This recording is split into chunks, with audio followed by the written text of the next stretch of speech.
You leave your house, and your cat watches you go. Maybe it sits by the door. Maybe it follows you for a few steps. And then you close it.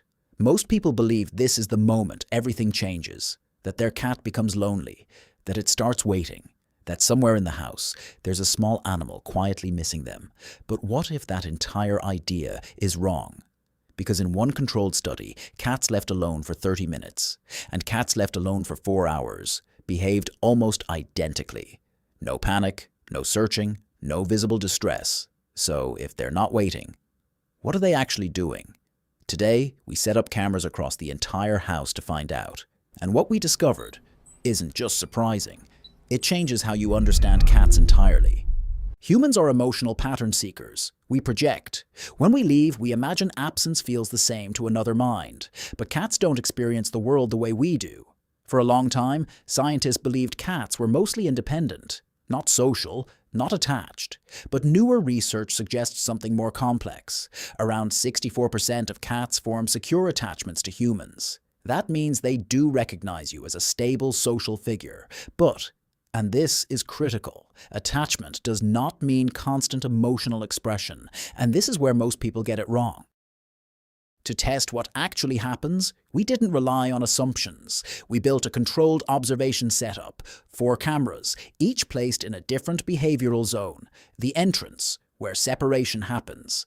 The living area, where most daily activity occurs. The feeding zone, a key motivational trigger. And the resting area, where cats spend most of their time. Then we introduced 3 conditions: a short absence, a medium absence, and a long absence. 30 minutes, 2 hours, 6 hours. No new toys, no external stimuli. Just the environment exactly as the cat experiences it every day. And then we left. What happened next wasn't dramatic, but it was revealing. The first reaction happens within seconds. The cat orients toward the door, not out of panic, but awareness. A change has occurred. Then something subtle happens. The cat pauses. It processes. And then it disengages. In most cases, the cat does not remain at the door. It does not wait.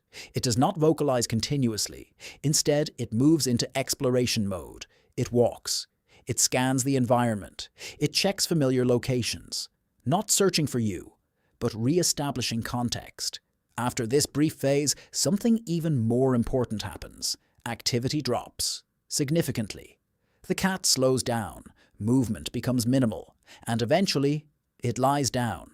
This transition from alertness to rest is one of the most consistent patterns we observed. Over hours of footage, a clear cycle emerges: exploration, low activity, rest, sleep, and then repeat. Not once did we observe continuous searching behavior. Not once did we observe sustained distress. Which raises a question. If they're not reacting emotionally, what are they optimizing for? The answer lies in biology. Cats are energy-efficient predators. Their entire behavioral system is built around conservation, short bursts of activity, followed by long periods of rest. This isn't laziness, it's strategy. In the wild, hunting success is low. Energy must be preserved, so when the environment is stable, no prey, no threat, no stimulation.